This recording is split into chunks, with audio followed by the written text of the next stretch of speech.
آیت نمبر 113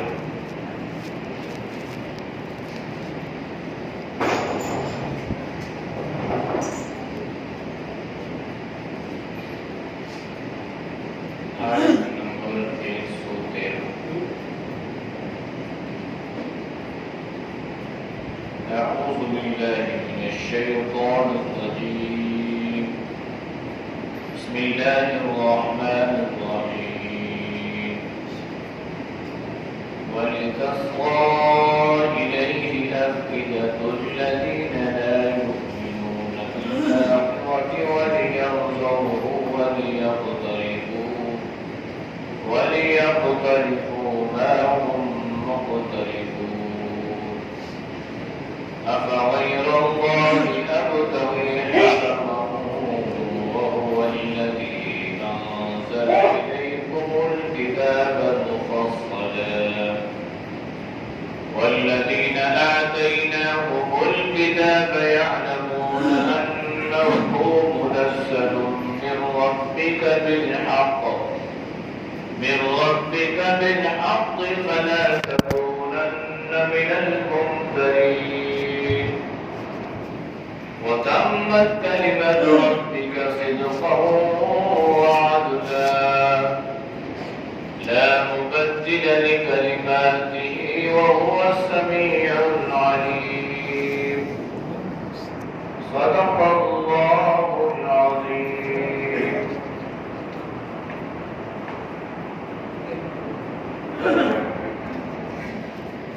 ولتصغى اور البتہ مائل ہوں الیہ ان کی طرف افئدۃ الذین دل ان لوگوں کے لا یؤمنون ایمان نہیں رکھتے بالآخرۃ آخرت پر ولیرضوہ تاکہ وہ راضی ہوں وَلِيَقْتَرِفُوا اور تاکہ پورے کام کریں مَا هُمْ مُقْتَرِفُونَ وہ جو پورے کام کر رہے ہیں.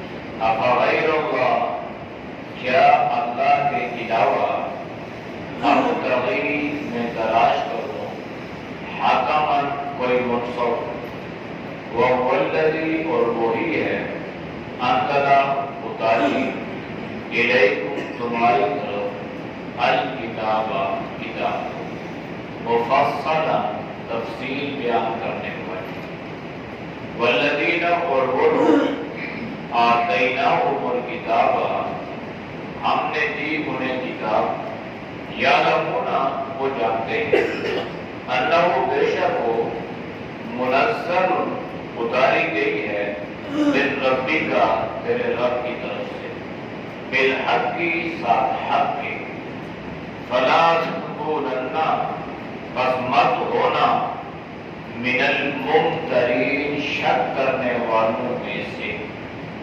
وتمت اور پوری ہوئی کلمت بات ربی کا تیرے رب کی صدقاً باعتبار سچائی کے وعدلاً اور باعتبار انصاف کے لا مبدل کوئی تبدیل نہیں کر سکتا لکلماتی اس کی باتوں کو وَهُوَ السَّمِيعُ الْعَلِيمُ اور وہ سننے والا جاننے والا ہے. آیات کا ماقبل آیات کا تعلق یہ ہے ماقبل میں اللہ نے آپ صلی اللہ علیہ وسلم کو بھی اور اہل ایمان کو بھی یہ تسلی اور یہ تشفی دی کہ یہ لوگ ایمان لانے والے نہیں ہیں. آپ جتنا مرضی ہے ان کے بارے میں پریشان ہوں آپ ان کو دعوت دیں اور جتنے بھی دلائل ہیں وہ سب کے ساتھ ان مشرکین اور کفار مکہ کے سامنے رکھ دیے جائیں. یہ دشمنی میں ضد اور عداوت اور بغاوت میں اتنے آگے جا چکے ہیں کہ اب یہ لوگ ایمان لانے والے کرنے کے لیے. اور یہ عجیب عجیب حرکتیں اور عجیب عجیب لگی لپٹی باتیں کرتی ہیں. مقصد ان کا کیا ہے؟ اس طرح کی باتیں کیوں کرتے ہیں؟ زخرف القول غرورا، یہ دھوکہ دینے والی اور فریب میں مبتلا کرنے والی باتیں اس لیے کرتے ہیں، اس لیے وَلِتَسْقَى إِلَيْهِ أَفْئِدَةُ الَّذِينَ لَا يُؤْمِنُونَ بِالْآخِرَةِ، تاکہ ان لوگوں کے دل ان کی طرف مائل ہو جائیں جو آخرت پر ایمان نہیں رکھتے. مائل ہونے سے مراد یہ ہے کہ وہ شک میں پڑ جائیں، دھوکے میں مبتلا ہو جائیں، اور انسان یہ سوچے کہ بات تو یہ ٹھیک کر رہا ہے، بات تو یہ سچی کر رہا ہے، بات تو یہ حقیقت پر مبنی کر رہا ہے کہ اگر آپ اللہ کے رسول ہیں تو آپ ہمارے لیے اس صفا کے پہاڑ کو سونا کیوں نہیں بنا دیتے. تو جب دوسرا آدمی یہ بات سنے گا تو کہے گا ہاں بھائی ٹھیک ہے، آپ نے دعویٰ نبوت کیا ہے، آپ نے پیغمبری کا دعویٰ کیا ہے، لہذا اس کی بات حقیقت پر مبنی ہے، لہذا آپ اس کی اس دلیل کا جواب دیں، اعتراض کا جواب دیں، اشکال کا جواب دیں کہ آپ نبی ہیں تو ایسا ہو جائے. تو اس طرح یہ باتیں کر کے ان لوگوں کو برگلاتے پھسلاتے ہیں کہ ان لوگوں کے دل اسلام کی طرف، دین کی طرف مائل نہ ہو جائے. اور حقیقت یہ ہے کہ حق اور سچ جو ہے یہ اپنا راستہ اسی طرح بنا لیتا ہے جس طرح پانی اپنا راستہ زمین میں بنا لیتا ہے. حق اور سچ میں بھی اللہ نے یہ طاقت رکھی ہے کہ کوئی اس کو روکے تو یہ رکتا نہیں ہے. فرضی طور پہ اگر یہ دب جائے یا چھپ جائے تو یہ ممکن ہے، لیکن یہ بالکل ختم ہو جائے تو ایسا ممکن نہیں ہے. تو حق اور حق بات کو چھپانے کے لیے، سچی باتوں کو چھپانے کے لیے مشرکین اس طرح کی لگی لپٹی باتیں اور اس طرح کی ہوشیاری اور چلاکی والی باتیں اور گفتگو کر کے اصل میں لوگوں کو دین کی طرف سے، اسلام کی طرف سے دور کر کے ان کے دلوں کو اپنی طرف مائل کرنے کی کوشش کرتے تھے. اور یہ وغیرہ رہا ہے ہر زمانے کے مختلف لوگوں کا. اس میں واعظین بھی ہیں، اس میں مبلغین بھی ہیں، اور اس میں سیاسی یا مذہبی اثر رسوخ رکھنے والے لوگ بھی ہیں. انہوں نے لوگوں کا رخ دیکھا، لوگوں کا انداز دیکھا، اور اس رخ کو دیکھ کر انہوں نے اس چیز کو اپنا کر لوگوں کو دین سے دور کرنے کی کوشش کی. اور عام سادہ آدمی کیا کہتا ہے کہ بھائی بات تو یہ ٹھیک کر رہا ہے، نام تو یہ قرآن کا لے رہا ہے، بات تو یہ دین کی کر رہا ہے، اور یہ حوالہ حدیث کا پیش کر رہا ہے. کہ اس طرح کی باتیں بیان کر کے لوگوں کو اصل میں دین سے دور کرنے کی ایک انوکھی واردات ہے. اور یہ اس زمانے میں بھی تھی، اور یہ اب بھی ہے، اور اس سے پہلے بھی تھی، اس کے بعد بھی رہے گی. مقصد ان کا یہ ہوتا ہے کہ کسی طرح لوگوں کے دل جو ہے یہ دین کی طرف مائل نہ ہو جائے. یہ اگر ان کے دل دین کی طرف مائل ہو جائیں گے تو پھر ان میں وہاں سے لوٹنا اور ان کا رخ پلٹنا مشکل ہو جائے گا. لہذا اس سے پہلے کہ یہ اسلام کی طرف مائل ہو جائیں، ان کو اس طرح کی باتیں کر کے ان کو شکوک اور شبہات میں ڈال دیا جائے. لہذا اللہ نے ذکر فرمایا ان کی باتوں کا، لا یؤمنون بالآخرہ وَلِيَرْضَوْا، تاکہ یہ ان سے راضی ہو. دوسرے لوگ جو ہیں جو دین سے دور ہیں، جب ان کے سامنے کوئی اس طرح کی بات آئے گی تو وہ سمجھیں گے بھائی یہ بات تو ٹھیک کر رہا ہے، بات تو درست ہے، اعتراض تو ٹھیک ہے، اعتراض تو بنتا ہے، لہذا آپ اس کا جواب دیں. وَلِيَقْتَرِفُوا مَا هُمْ مُقْتَرِفُونَ، اللہ نے فرمایا کہ یہ برے کاموں میں پڑے ہوئے ہیں. یعنی ان کا جو یہ مدعا ہے نا، یہ غرض ہے، یہ باعث ہے کہ اس انداز سے وہ لوگوں کے دلوں کو دین سے دور کر دیں گے، دین سے پھیر دیں گے. یہ برے عمل میں برے کاموں میں پڑے ہوئے ہیں اور برائی کا انجام برائی ہوتا ہے، یہ اپنے اس مقصد میں کبھی بھی کامیاب نہیں ہو سکتے۔ تو ایسا ہی ہوا، اللہ نے جناب نبی کریم صلی اللہ علیہ وسلم کو ہجرت کا حکم دیا، آپ نے ہجرت فرمائی، آپ مدینہ تشریف لائے، پھر آپ یہاں پہ آپ نے کام کیا، فضا اور ماحول بنتا چلا گیا، پھر اللہ نے آپ کو میدان بدر میں نکلنے کا حکم دیا، آپ یہاں نکلے، پھر اس کے بعد احد ہوا، پھر اس کے بعد تبوک، یہ سارے مارکے ہوتے ہوتے پھر اللہ نے آپ صلی اللہ علیہ وسلم کو مکہ میں فاتح کی حیثیت سے داخل فرما دیا۔ تو یہ وہی لوگ تھے، یہی وہ مکہ والے تھے جو آپ پہ ظلم و ستم کے پہاڑ اور اس طرح اذیت اور بربریت کی انتہا ہو چکی تھی، لیکن اللہ نے ان کو اپنے برے کاموں میں جو ہے وہ ناکام، اور اللہ نے اچھائی والوں کو کامیاب، آپ صلی اللہ علیہ وسلم، آپ کے صحابہ، دین پہ عمل کرنے والوں کو اللہ نے فاتح کی حیثیت سے مکہ میں داخل فرما دیا۔ افغیر اللہ ابتغی حکما، اچھا ایک اور واردات ان کی، پہلے تو انہوں نے کہا نا کہ یہ صفا اگر سونے کا بن جائے تو ہم آپ کو رسول ماننے کے لیے تیار ہو جائیں گے، تو اللہ کے نبی نے کیا فرمایا تھا کہ وہ تو تیار ہو گئے تھے، لیکن اللہ نے اسے منع فرما دیا۔ پھر جب وہ آپ کے چچا کے پاس گئے تو اللہ کے نبی نے کیا فرمایا تھا کہ ایک ہاتھ پہ سورج دوسرے پہ چاند، تب بھی میں اس دعوت سے باز آنے والا نہیں۔ مختلف قسم کی فرمائش ڈیمانڈ یہ لوگ کرتے ہیں، کبھی اللہ پوری کرتا، کبھی اللہ نہ بھی کرتا، کیونکہ اللہ تو ان کے ان باتوں کا پابند نہیں تھا کہ جو یہ کہتے اور اللہ کرتا چلا جاتا، اللہ کی اپنی مرضی چلتی ہے۔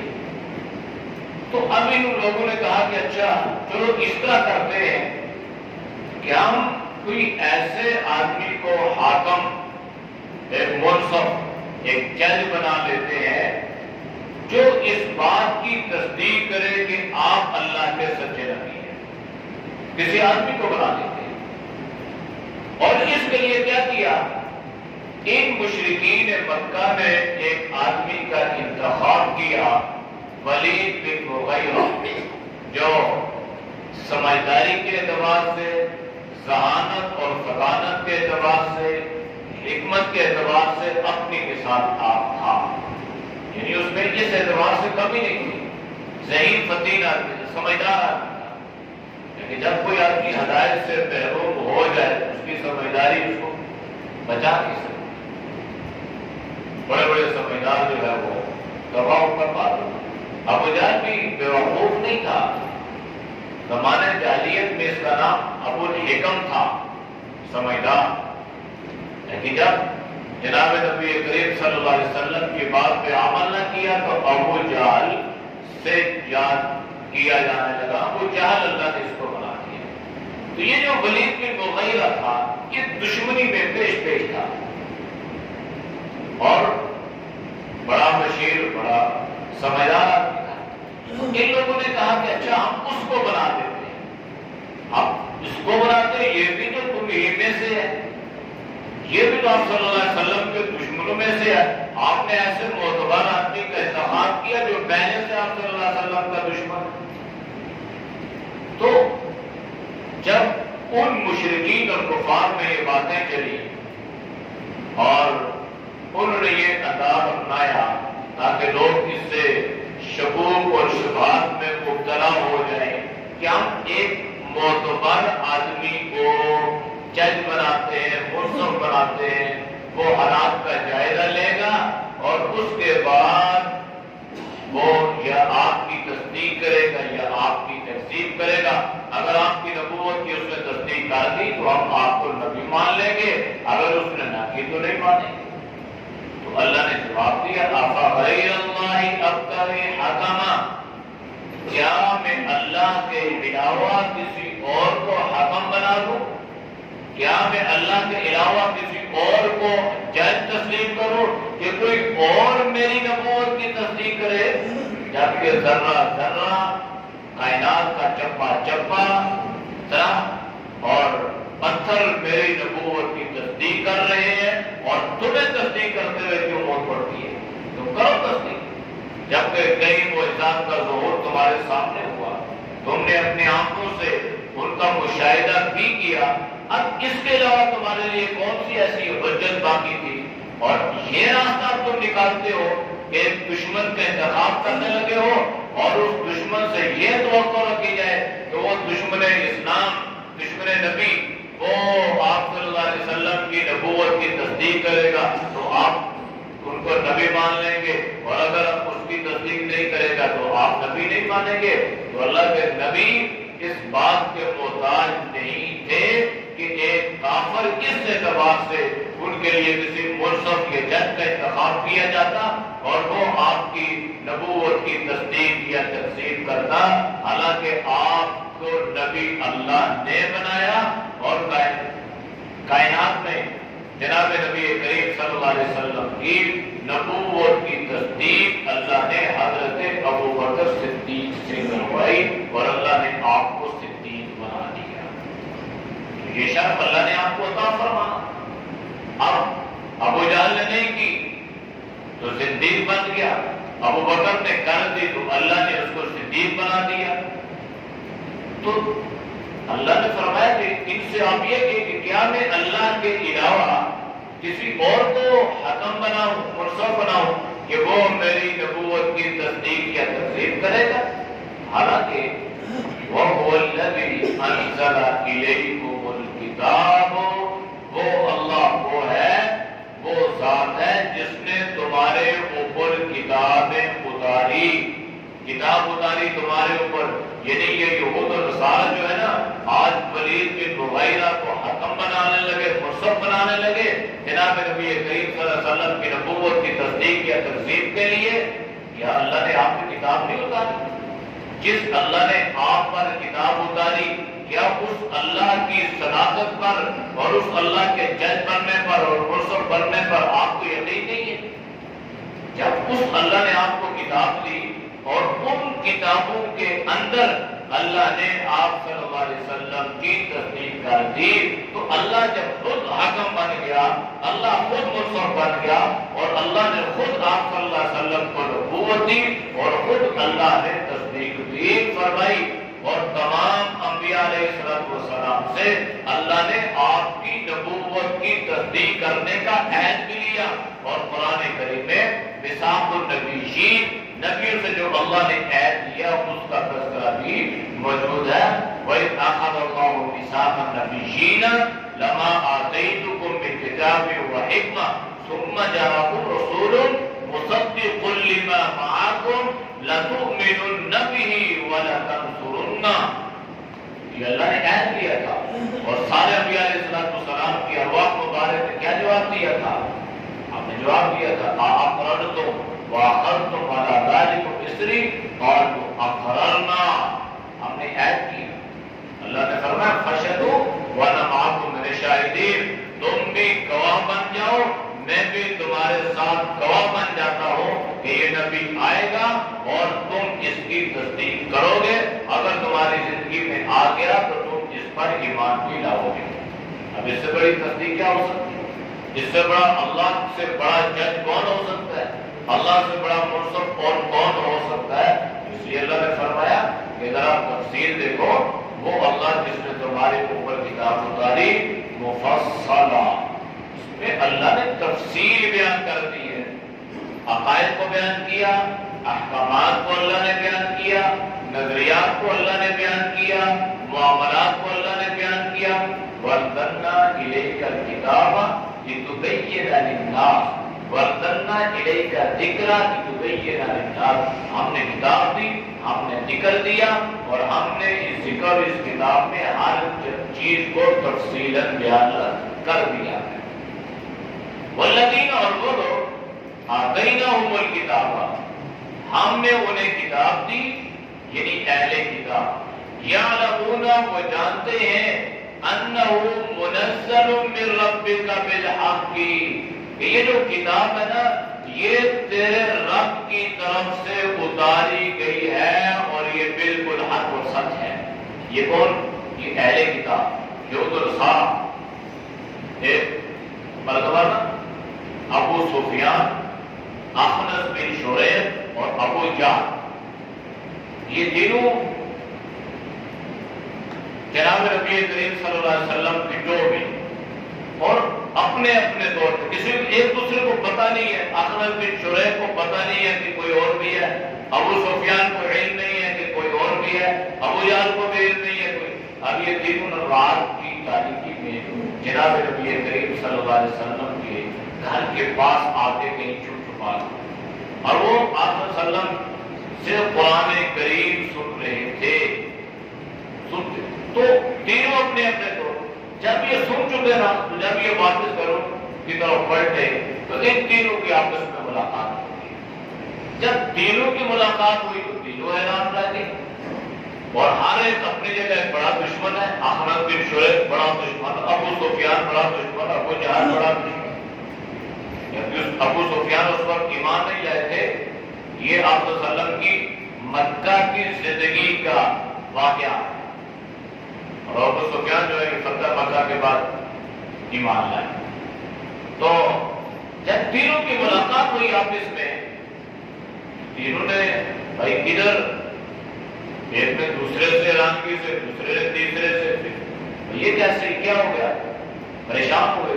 پتا چلا بھائی میں تو اس لیے آیا تھا، دوسرا بھی کہنے لگا، تیسرا بھی. تو اب جو ہے یہ تینوں نا آپس میں عہد کر رہے ہیں کہ بھائی آج ہم آگے نا آئندہ نہیں آئیں گے، کل نہیں آنا، بس آج ہم نے غلطی کر دی، سن لیا، اب نہیں کرنا. اچھا دوسرے دن پھر ایسا ہو، دوسرے دن پھر آگے اور ہر ایک کو دوسرے کا علم نہیں ہے. پھر چھپ کے سنا، پھر جب واپس جانے لگے پڑھ کے پھر اللہ نے ملاقات کروا دی. پھر تینوں مل گئے آپس میں. جب ملے تو بھائی کدھر، سارے نظریں نیچے کرنے لگے، ایک دوسرے سے شرمار محسوس کرنے لگے کہ میں تو ظاہر بڑا دشمن بنا پھرتا ہوں اور آج تو میں پھر پکڑے گیا. پھر کہا بھائی چلو غلطی ہو گئی، آئندہ یہ حرکت نہیں کرتی، پکا ہے تو پیمان کیا، ٹھیک ہے بھائی نہیں کریں. دن گزر گیا، رات ہوئی، دل نے انگڑائی لی، بے چین ہوئے، پھر چل پڑے. تیسری رات پھر آتے.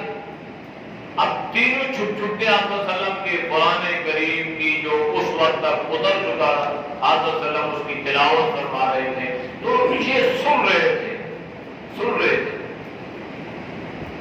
پھر جب واپس جانے لگے پھر تیسرے دن تیسری رات بھی ان کی آپس میں ملاقات ہو گئی. جب ملاقات ہوئی نا تو کہا بھائی اب تو پکا ہے، کیا نہیں ہے، ٹھیک ہے پکا ہو گیا.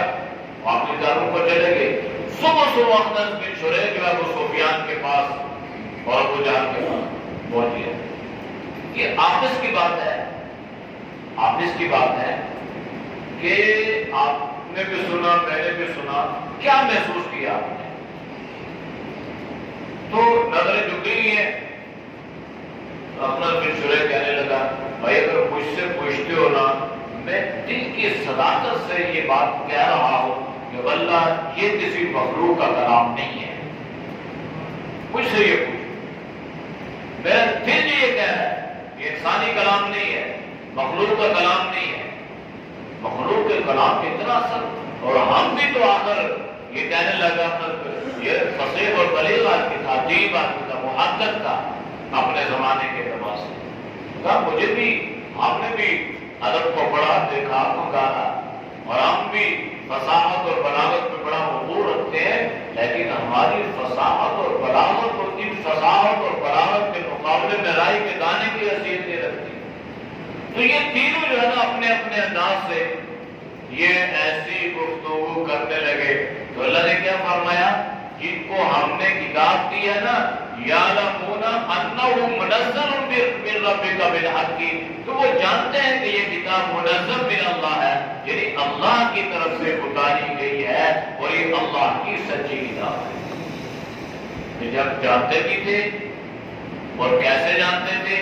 الذین آتیناہم الکتاب یعرفونہ کما یعرفون ابناءہم، اس کتاب کو ایسے جانتے اور پہچانتے تھے جیسے کوئی آدمی اپنی اولاد کو پہچانتا ہے. کس طرح؟ یعنی اپنی اولاد کے بارے میں کوئی بندہ دھوکہ کھا سکتا ہے. اس طرح جس طرح کوئی آدمی اپنی اولاد کے بارے میں دھوکہ نہیں کھا سکتا، اس طرح یقینی طور پہ وہ اس بات کو جانتے تھے کہ یہ اللہ کی کتاب ہے، منزل من اللہ ہے. لیکن ایمان کیوں نہ لائے؟ ایمان یہ حیرانگی والی بات ہے. جانتے بھی ہیں، سمجھتے بھی ہیں، اور اندر سے ان کا من کہہ بھی رہا ہے اور ایک دوسرے کے سامنے وہ تصدیق بھی کر رہے ہیں. ایمان کیوں نہ لائے؟ اس لیے ایمان نہ لائے. ان بیوقوفوں کو یہ سمجھ میں یہ بات تھی کہ اگر ہم ایمان لائے اور ہم نے ان کی نبوت کی تصدیق کر لی تو ہمارا بڑاپن، ہماری سرداری اور ہماری رئیسی ختم ہو جائے گی. بس یہ بات پاڑے. انہیں یہ ظن تھا اور اس غرور میں مبتلا تھے کہ ہم غلام بن جائیں گے بس. حالانکہ انہیں اس بات کا اندازہ نہیں تھا کہ اللہ نے ساری دنیا کی حکمرانی کو اس غلامی کے اندر رکھا ہے. اور اللہ کے نبی نے فرمایا بھی تھا بجھات سے کہ میں تمہیں ایسا کلمہ بتاؤں کہ اگر اس کلمے پر ایمان لے آؤ تو عرب اور سارا عجم تمہارا غلام بن جائے، سارے تیرے نبی ہو جائے. اللہ کے نبی ابو جہل نے کیا کہا تھا؟ ایک مرتبہ نہیں 10 مرتبہ ایسی بات بتاؤ، ہم تو یہ چاہتے ہیں. تو اللہ کے نبی نے فرمایا تھا وہ کلمہ لا الہ الا اللہ ہے.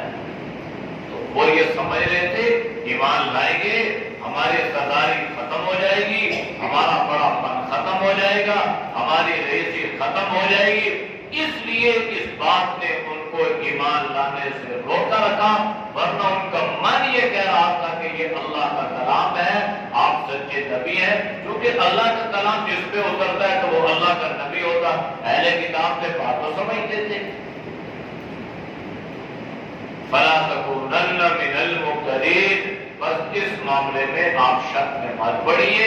کسی کو شک میں پڑنے کی ضرورت نہیں ہے کہ یہ کتاب منزل من اللہ نہیں ہے.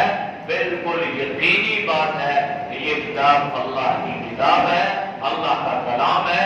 اور جس پر اللہ کا کلام اترتا ہے وہ اللہ کا نبی ہوتا ہے. وَتَمَّتْ كَلِمَتُ. اور پوری ہوئی، مکمل ہوئی بات اللہ کی، تیرے رب کی بات پوری ہوئی. صدقاً بر اعتبار سچائی کے بھی، وعدلاً اور بر اعتبار عدل. صداقت جو ہے نا، یہ تو اللہ نے جو حالات بیان فرمائے ہیں. الف لام میم غلبت الروم، مشرکین کفار نے تانا دیا، پھر اللہ نے دیکھ دیا قرآن کی بات کیا ہوگی، سچی ہوگی.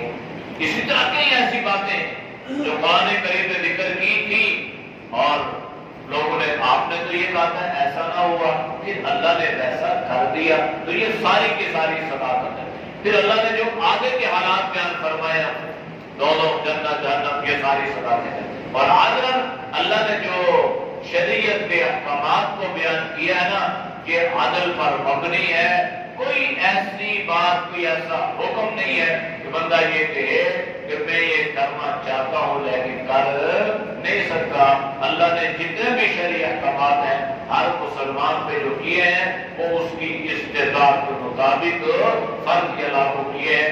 اگر استطاعت حج بھی نہیں ہے تو حج فرض نہیں ہے. اگر استطاعت زکات بھی نہیں ہے تو زکات فرض نہیں ہے. روزے رکھنے کی طاقت نہیں ہے تو روزوں کا بدل اللہ نے عطا کر دیا. نماز پڑھنے کی طاقت نہیں ہے تو اس کو قضا کرنے کا شرعی حکم ہے.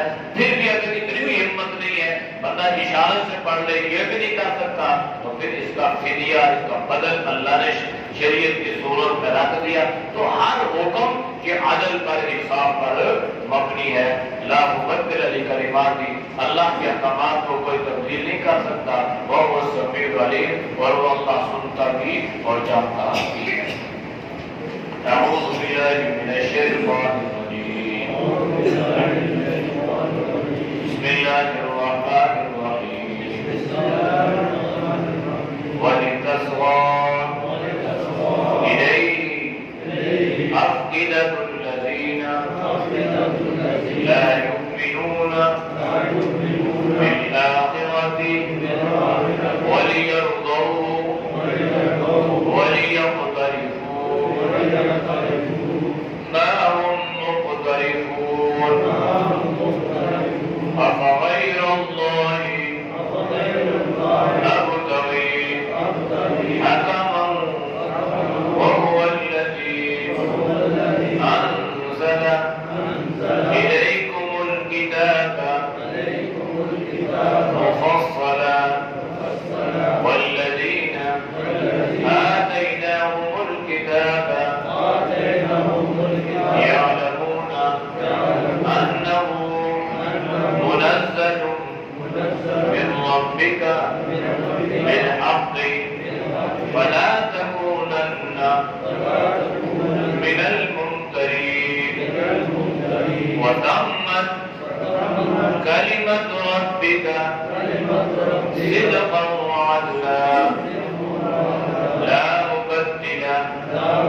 لكلماته وهو السميع العليم. صدق الله. الحمد لله رب العالمين والعاقبة للمتقين والصلاة والسلام على النبي الكريم. یا اللہ ہم سب کے سر کو معاف فرما، یا اللہ تمام سے حفاظت فرما، نیک اعمال کی توفیق نصیب فرما، برے اعمال سے اللہ ہم سب کے حفاظت فرما. یا اللہ جتنے دوست اللہ بزرگ تیرے راہ کے لیے سنتے ہیں، اللہ ان کے سننے کو قبول فرما. یا اللہ تو سارے بیماروں کو شفائے کاملہ عاجلہ نصیب فرما. یا اللہ جن پریشان حال ہیں اللہ ان کی پریشانی کو دور فرما. صلی اللہ تعالی علی نبی الامی وعلی آلہ وصحبہ اجمعین برحمتک یا ارحم